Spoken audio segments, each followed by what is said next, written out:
बिस्मिल्लाहिर्रहमानिर्रहीम। मुअज़्ज़ज़ सामीन गिरामी कदर, इस्तिग़फ़ार के हवाले से तफ़सीलन आपके सामने बहुत से वज़ाइफ़ रख चुके हैं और इस्तिग़फ़ार की फ़जीलत भी रख चुके हैं कि रिज़्क़ हलाल को फ़र्राह करता है, मुश्किलात से निजात देता है। रिज़्क़ वहाँ से आता है जहाँ से आप गुमान नहीं करते। बेटे आपकी मर्ज़ी से होते हैं, बारिशें आपकी अल्लाह की मदद की वजह से होते हैं।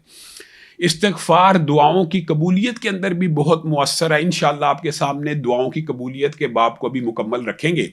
लेकिन एक मारूफ वाक़या जो इमाम अहमद इब्न हम्बल खुद बयान करते हैं कि एक शहर में गया, मस्जिदें बंद हो चुकी थी।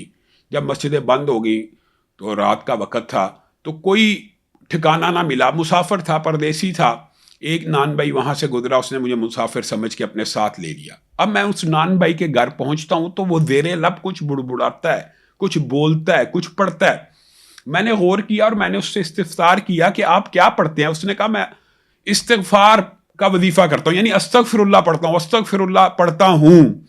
तो कहा, इस इस्तिग़फ़ार से क्या तुझे कभी फ़ायदा भी मिला है?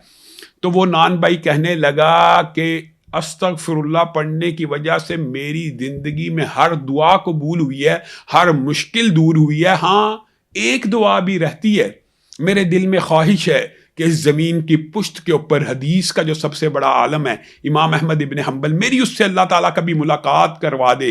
तो इमाम अहमद इब्न हम्बल की आंखों में आंसू आ गए और कहा, रब ताला ने, मुझे लगता है, मुझे सारा का सारा सफ़र इस वजह से करवाया कि तेरी इस दुआ को कबूल करना। तो इस्तिग़फ़ार जो है वो इंसान की दुआओं की कबूलियत के अंदर भी बड़ा मुजर्रब है। ज़ुबान के ऊपर हर वक़्त अस्तगफिरुल्लाह अस्तगफिरुल्लाह होना चाहिए। रसूलुल्लाह सल्लल्लाहु अलैहि वसल्लम एक एक नशिस्त के अंदर 70-70 मरतबा, 100-100 मरतबा इस्तिग़फ़ार किया करते थे।